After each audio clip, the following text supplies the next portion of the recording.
And yeah, you might be thinking, oh, there's still a month and a half left before the playoffs. Pause. It's going to be here in a blink before you know it. So there's plenty to get you caught up on NBA Today, presented by Credit Karma. I'm Malika Andrews, joined by Ramona Shelburne and Richard Jefferson in Los Angeles. Kendrick Perkins is going to join us from Houston in just a moment. But guys and gal, let's start with a little bit of a fun one. Based on what you saw in this weekend's shenanigans, the team we need to watch down the stretch the most is whom, Richard? Oh, so I did double duty because for two different reasons. I think it's Brooklyn and I think it's Cleveland for two completely different reasons. With this new Jared Allen injury, he's got a broken middle finger on his left hand. You don't know if they can potentially drop down to 6 or 7. You don't know. They've been struggling. They're 2-6 in their last 8 games. Now, imagine this team that's been in the 4-5 range all season long ends up being number 1. Or ends up playing the number 1 seed or the number 2 seed. Why does that matter? Because if you have to go 7 against a team like this and you're the number 1 seed, and then potentially you can end up playing in the second round a rested team, that's where these things can start to accumulate and they can start to break you down. All right, so you're watching Boston and you're watching Cleveland. Who are you watching, Ramona? I'm watching Boston. Okay, like I know for a lot of years we didn't. Only Tim Bontemps watched Boston, right? Every game, every game, and I was like, can we not talk about them? They're so frustrating. They are good now, Malika, and they had one of the toughest schedules early on. Then they had an easier schedule, but they've also figured out so many things defensively. The way that they use Al Horford to chase down the big on the perimeter, and that frees up Robert Williams in the middle. I love the way those two, Jaylen Brown and Jason Tatum, are playing together. They're rooting for each other. They're supporting each other. They have some buy-in. And I dare I say the word? They have some culture that is forming. They look at Ime Udoka, that is from the Spurs tree. They're starting to look like they have something there. I think that team has been rising up the standings, and that is a team you do not want to play in the playoffs. Absolutely not. I heard a voice from beyond coming in saying, that's the voice of Big Perk. Who is the team that you are watching down the stretch, Kendrick? It's them goons from Dade County. Look.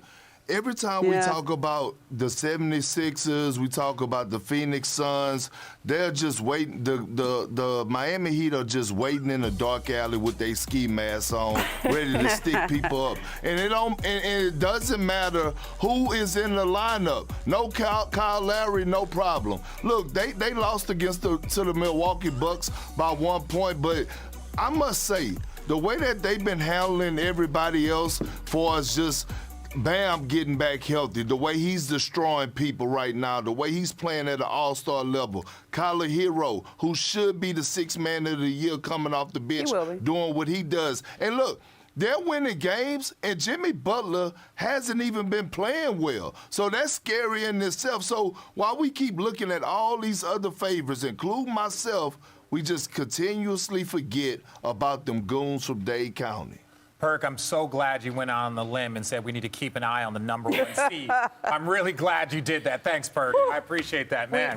Did we all just say Eastern Conference teams, by the way? Yeah, we all said Eastern Conference teams because when you look over at the Eastern Conference, we mentioned it at the top, the Suns, they have a healthy 8-game lead on the number 2 seed. The Grizzlies and the Warriors sort of fighting it out for that. But when you look over to the West, it's hard not to see the Nuggets as the team that you have to watch. So from teams to watch to just one man, one player to watch who is a one-man wrecking crew. Let's show you how Nikola Jokic was in the zone, brought to you by AutoZone. Nikola Jokic scored a combined 30 points in the fourth quarter and overtime yesterday in a 138-130 win against the Pels. He finished with 46, 12, and 11 with 4 blocks and 3 steals to boot. And in the fourth quarter in OT, Jokic was 10 of 11 shooting from the field. He's the first player in the last 25 seasons to have 30 points or more in the fourth quarter and OT while shooting also 90% from the field. According to ESPN Stats and Information, you can see this on your screen, Jokic is the first player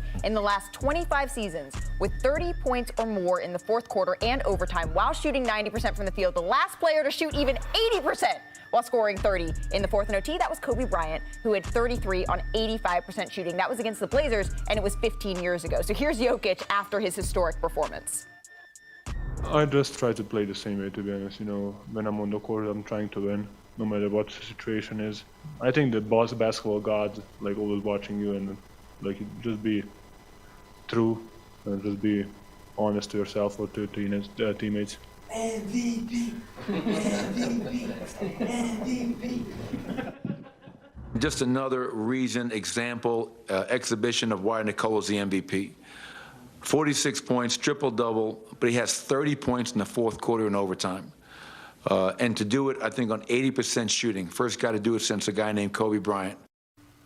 All right, so it's the topic du jour. So we have to ask, Richard, is Nikola Jokic now the front runner for MVP after that performance? Well, let me say something really quickly. One, never listen to a coach. A coach is always going to say he's the best player. You got to say that. So there's no stock in that. But when I say it, oh my God. When I say it, by far, Jokic is the man. He is the man, and this is his MVP to lose. 100%. I know there's going to be the Joel Embiid, the this and that, but Jokic is doing everything for his team. First of all, if we're going to talk about a race between Joel Embiid, watch this swing move. So he's going against a bigger player, right? He gets it on the post, and then his decision-making. He sees the double team. He works his way baseline. You can't foul. Look at the monster dunk. Man's got a 50-inch vertical. I'm just kidding. Does nothing. Watch, he initiates the awful dribble handoff. Double back screen. What does he do? He gets it on the block.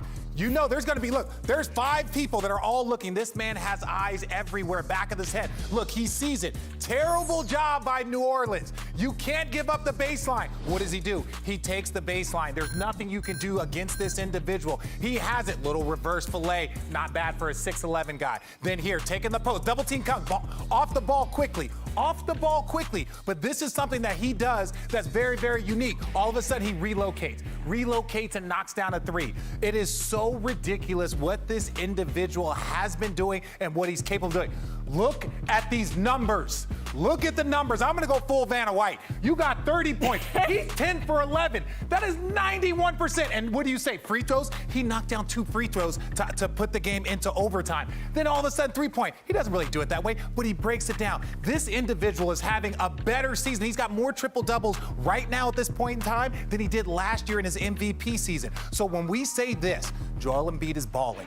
All of these guys, DeMar DeRozan, Ja Morant, this MVP is Jokic's to lose, not for anybody else to win. It is for him to lose. Well, it feels like this season we've had so many conversations. At the beginning of the season, it was like, oh, Steph, far and away. This is why we don't vote for the MVP at the beginning of the season. It feels like it's some combination, right, in no particular order of Giannis, Jokic, Joel Embiid, Ja, and then maybe DeMar coming in somewhere at 5th. But 5th seems to me a little bit more up for grabs. It feels weird that we're not talking about anyone from the Phoenix Suns, but Chris Paul's missed significant time. Devin Booker's missed significant time.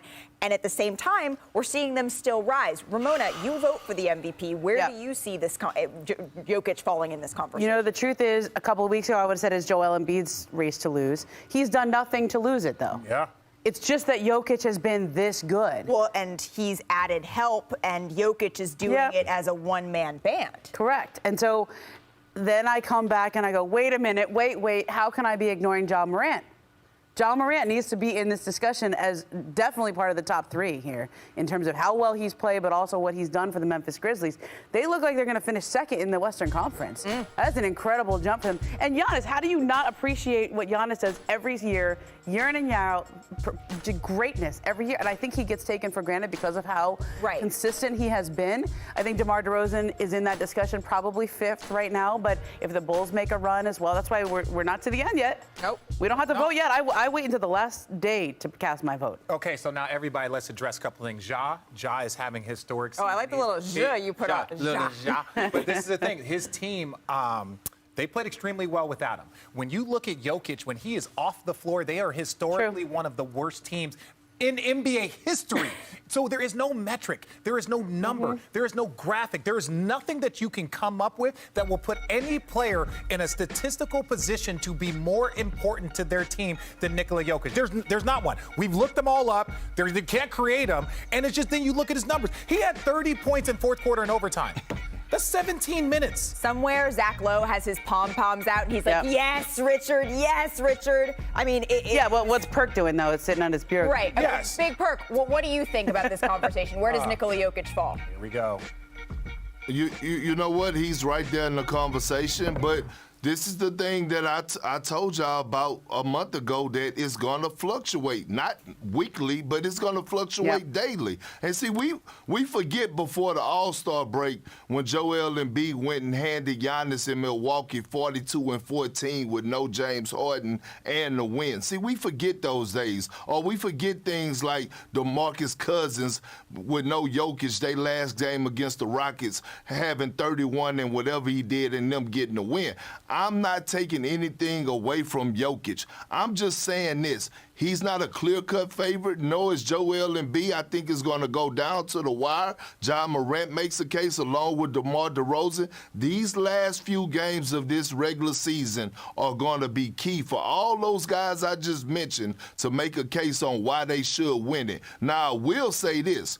Jokic is the most skilled international player this game has ever seen, period. When you talk about versatility, when you talk about his passing, when you talk about his footwork, finishing around the basket, his tray ball, he shoot awesome from the free throw line, he got great footwork, everything, he has the complete arsenal. And by the way, he's an underrated defender in the pick and roll. I love what he brings to the table. So I'm not about to get into this MVP conversation because I told y'all this. No, but I will give him his credit and say he's the most skilled international player this game has ever seen. More so than Giannis, more so than Hakeem? Dirk? Yes. Giannis, I would say yes. Wow. Yes. All right. Yes. Yes. Okay. All right. Those names. I mean, this was such a crazy weekend. There were so many. And then here, Al Horford out there, KD. Pull up. There is nothing that you can do against Kevin Durant's pull up. It is ridiculous. Here, crossover at top of Jason. Look at this. Look, that's just impressive to watch these two stars go toe to toe. And we talk about Jason Tatum. How great is he? How good is he?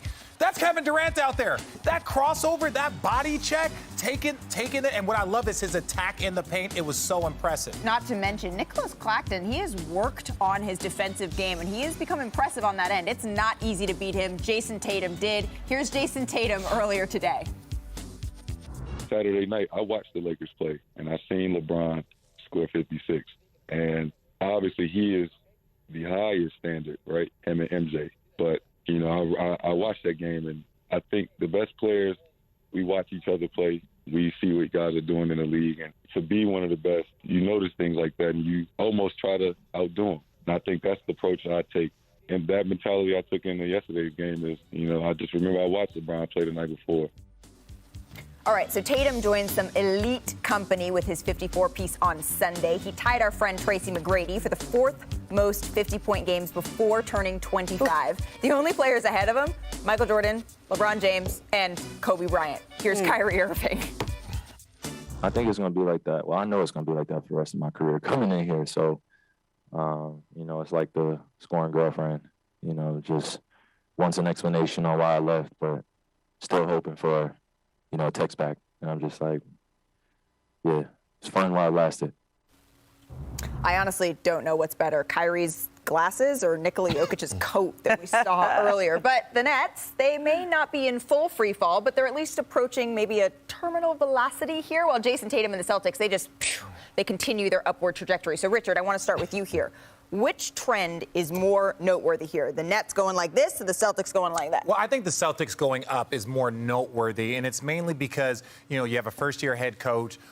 You know, you're dealing with trying to figure out how to get these guys fully locked in. There was so much trade conversation, not off to a great start, but they are playing their best basketball when their best basketball is needed. Their defense has gone to another level. Jason Tatum and Jaylen Brown are quieting any questions that could possibly be out there. So for me, that is the bigger story, because now we're going to see this Boston team that we've seen for the last 4, 5, 6 years, basically since Jason Tatum, try and make a run to the conference finals, possibly even further. But they are starting to put it together. And as Brett Brown said, right, it's all about how the plane lands on April 10th. And it feels like Boston is landing the plane at the right time.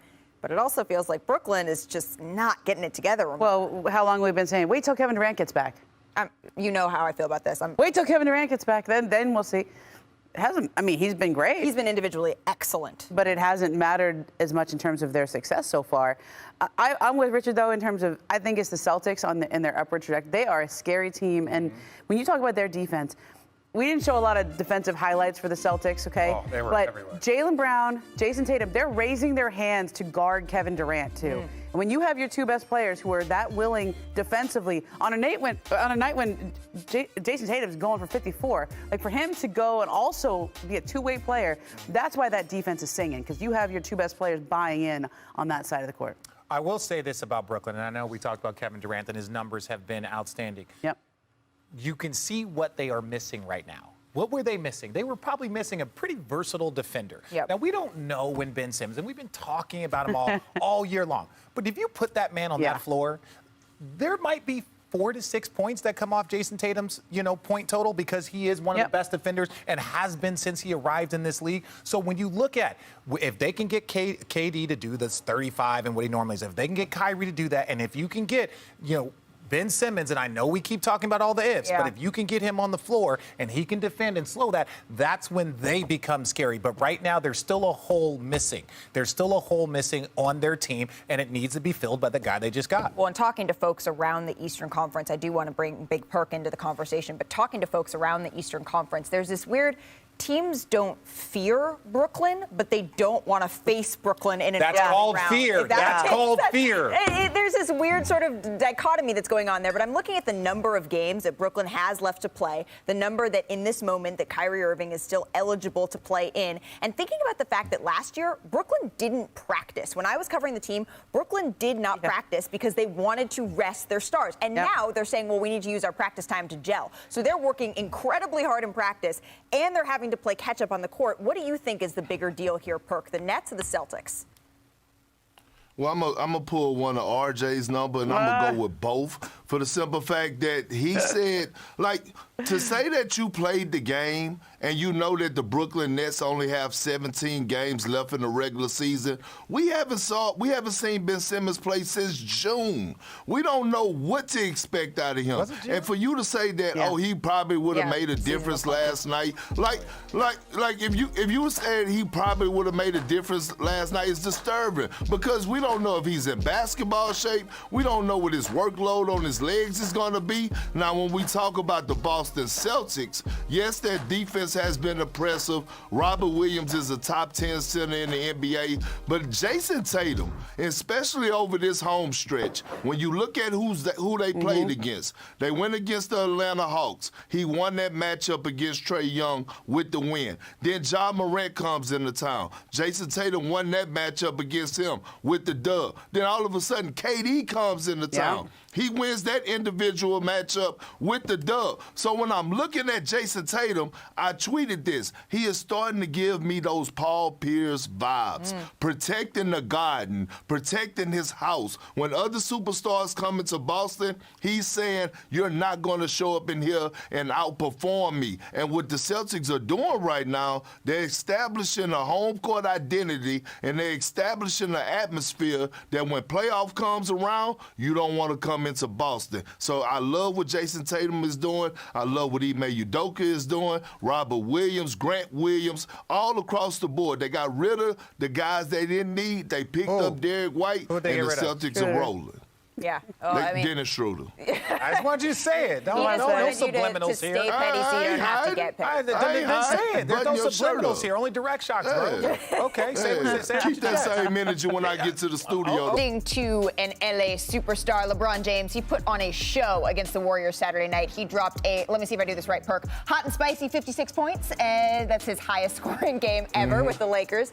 And he rallied from a 14-point deficit to defeat the Warriors. Desperation. I mean, got a 4-game losing streak. Obviously, our season been up and down, but I would say desperation and inspiring. We're playing inspired basketball versus a really good team. We needed this win for sure. Right now, I don't give a damn about the 56. I'm just happy we got a win. That's just literally the first thing that came to my mind. And we needed, pretty much all of them. All right, so the win, it snapped a Lakers 4-game losing streak. Ramona, you were in the building and witnessed this vintage LeBron performance live. So I feel like you can't sustain 56-point performances, right? But do you think he can sustain this sort of effort and, I'm asking it again, propel LA into the playoffs? Play in, yes. Playoffs, not sure. I have two rules when it comes to LeBron James, and now they're at odds with each other. My first rule is never count LeBron James out. His last year in Cleveland, I said I will never, ever count a LeBron James team out after witnessing him take the Cavs to the finals that year. But now with this Lakers team, I will never say that anything is a turning point or means anything. They are just as likely to go out and lose to the Spurs tonight as they are to lose by 30. I mean, or to win by 30. I mean, I think he is the one consistent performer for this team all year.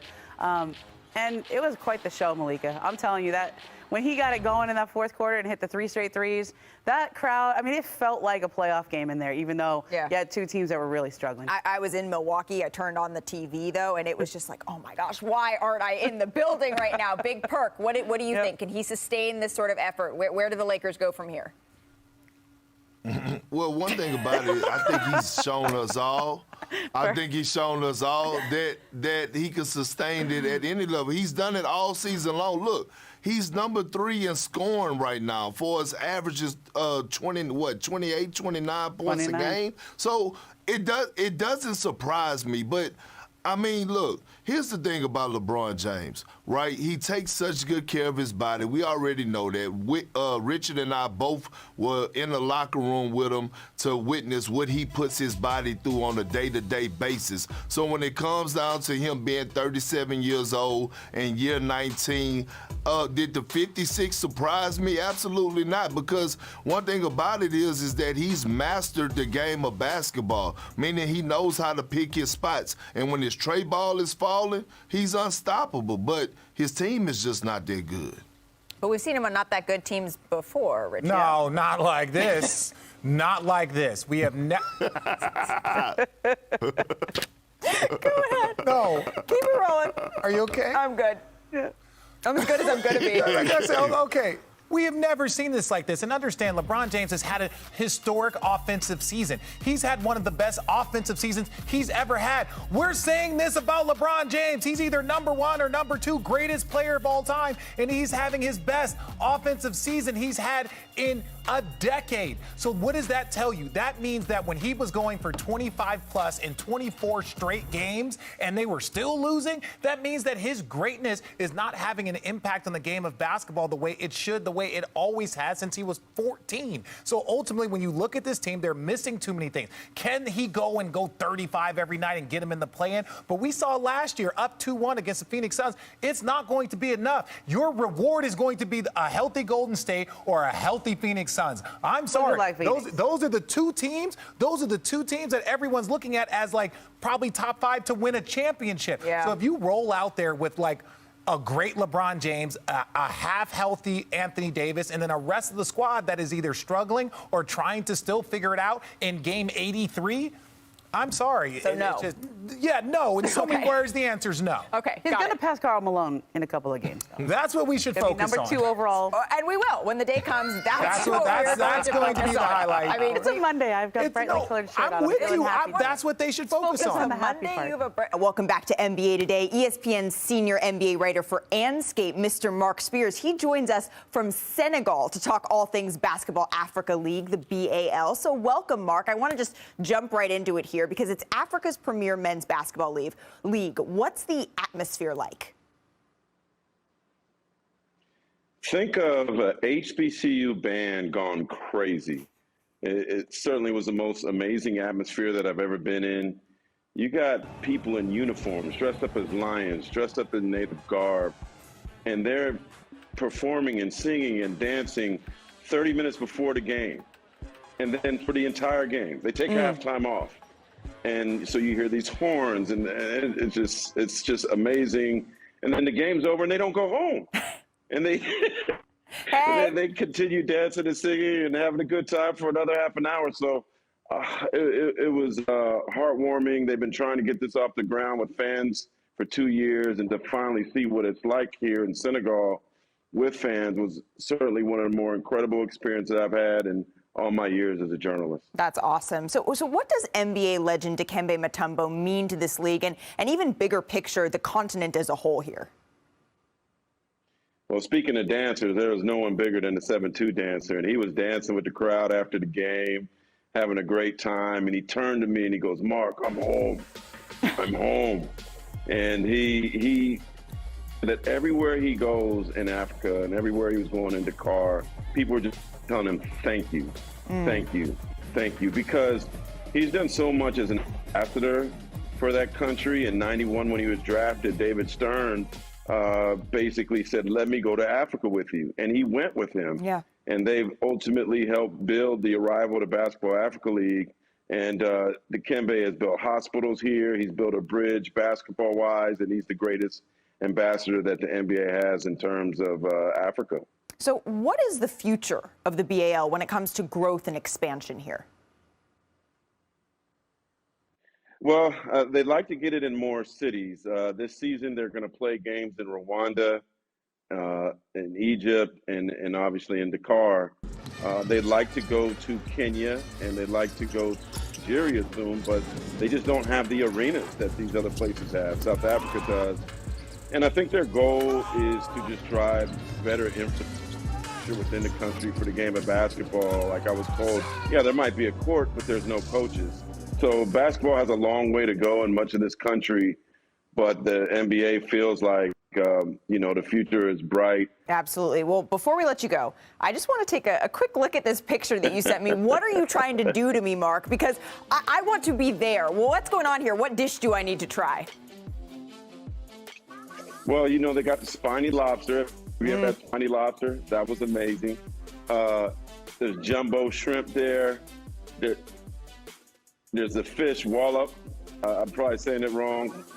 And because you're such an amazing host, I had to come and take away from my eating the fish and the shrimp and the lobster that they just got out of the ocean. Come speak to you. And the barbecue's next. Oh, we haven't even got to the barbecue chicken yet. I haven't even gotten to the barbecue chicken. That was chicken. on the grill. Some special. Back home, you go to Everett & Jones. This is a different level than what we grew up on. I mean, I love Everett & Jones. You have Louisiana roots, so I know you know a little something about some shellfish and some barbecue. Mark Spears, thank you so much. I won't keep you from your banquet any longer. Really appreciate you joining us here on NBA Today. All right, from one of the NBA's best defensive centers of all time in Dikembe to one of the game's premier shot blockers now, Jared Allen, and the news, not good for Cleveland. He left yesterday's game with what was then reported as a bruised quad, but we have reporter Richard Jefferson joining us now. So what's the latest on Jared Allen that you've heard? Reporter, well, people in the organization are saying he's got a fractured middle finger on his left hand. And why this is so important is that because if he misses a substantial amount of time, and they've been hovering in the 6, they've really been hovering in the 4 or 5 all season long. So this is a legitimate high-level team. But if he drops, if the Cavs, drop to the 7 or 8 spot, now all of a sudden, and this is why these things are important. An injury today can affect the postseason, not because his team drops, but imagine if they were to play Miami in the first round, 1 versus 8, and let's say that Miami hypothetically had to go 6 or 7 and had to really grind it out against a quality Cavs team. Now, let's say the second round, you're playing against, let's say, maybe a rested Milwaukee or a rested Philly. You don't know who you're playing against, but ultimately that's where these things can start to build up. Now you get a high-level team that falls down just a game or two. They're in that 8th spot. Now, all of a sudden, the road and path gets a lot harder for teams that are hovering in that 1 and 2 spot. Well, and Jared Allen, when he was playing with the Cavs, I mean, that is a tough team to beat. So now, what are they going to need to do? We don't know exactly how long he is out for, but with this time that he misses. And there is no disrespect to Jared Allen, but this is what makes this Cavs team so special. They have the rookie in the year in Evan Mobley, and he's been having an outstanding season. Then they still have Lauri Markkanen. Then on top of that, they got Kevin Love coming off their bench and absolutely balling. So they're not missing size. They're not missing depth. It's just one of those guys that they're getting 30 and 18 or 19 between the two, him and Evan Mobley. So week when he said the Sixers were interested in signing him and that he saw an opportunity to play a lot here in Philadelphia after the trade that saw Andre Drummond go to Brooklyn in the Ben Simmons, James Harden deal, left a vacancy in the backup center spot for Philly, and also was a chance for him to reunite with a bunch of people he's familiar with from his past. Obviously, he spent 7 years playing with Doc Rivers as his coach with the Los Angeles Clippers. He also was teammates with Tobias Harris with the Clippers, and he played last season with James Harden with the Brooklyn Nets, who he said might be the single best player in the league at setting up easy shots for his teammates. Now, when I asked DeAndre what happened with the Lakers and what led to his decision to leave or his being released last week, he said with a smile that he enjoyed his time there, but that he both saw this as a chance for him to play more and to advance a little farther in the playoffs, which I thought was a little bit of a shot at his former team, which I thought was interesting. But overall, he was very happy to be in a new situation. He'd only played in 5 games with the Lakers since Christmas. He's clearly going to get an opportunity, I think, to play more than that, and he seems excited for a fresh start. Well, the 76ers, they desperately needed a backup center, and there is that familiarity with James Harden as well. But Jordan and the Sixers, they have some tough sledding ahead here. 11 of their next 12 games are currently against teams that are in the playoff picture. So what will Philly find out about themselves over this next stretch here, Tim? I think what we're going to find out about this team, Malika, is whether their massive strengths or massive weaknesses are going to be the thing that wins the day against the better competition in the league. Now, we've seen through these first few games against teams like Minnesota and the Knicks and even the Cavs that Philly's offense can overwhelm teams like that. But when they're playing a team like tonight, when they play Chicago, when they play Brooklyn with Kevin Durant and Kyrie Irving on Thursday, when they play teams like Denver and Milwaukee and the Phoenix Suns later this month, we'll see if some of the issues they have defensively, their perimeter defense, their lack of guys to really go up against some of the elite wing players in the league, and even at times their streaky perimeter shooting, and as we just talked about, this backup center spot, which has already been a problem with Paul Millsap kind of struggling to fill in for Andre Drummond since the trade. It's going to be interesting to see how those things shake out because we know what the strengths are, and the strengths are James Harden and Joel Embiid can put up the kind of offense that can beat any team on a given night. So I'm really excited to see the games that they have coming up starting tonight, and obviously this game Thursday against the Nets to see which side of that equation wins out because it's going to be a big part of determining just how far the Sixers team can go. Absolutely. It's going to be fun to watch this shake out. Tim Bontemps, thank you so much. All right. There is so much time left for things to sort of shake out a little bit in the Eastern Conference playoff picture with well under 20 games left to go. So Tim touched on Philly. I was in Pfizer Forum this weekend, and man, the duo of Chris and Giannis, they looked scary. And then the Heat, they have a 3-game lead over the rest of their competition, and they have more help on the way with Kyle Lowry, who missed the last couple of games for personal reasons. He's returning, and then 2-time All-Star Victor Oladipo's return to the lineup is imminent. So Richard, I have to ask you, looking at all of this, can anyone catch the Heat at the top of the conference? 1,000%. I don't think the Celtics can. I think they're going to run out of time, even though they're playing great basketball. Ultimately, it falls to the Bulls, the Bucks, and the 76ers. Those 3 teams, you're talking about 3.5 games with 15. Like, this thing in 10 games could look completely different. So when I look at the Miami Heat, are they one of the toughest, most disciplined, deepest teams in the Eastern Conference? 100%. But things can get very weird as you're talking about the defending champions, one of the best stories in the league in the Chicago Bulls, and the 76ers just got another Hall of Famer on their team. And my one question about 76ers, the one question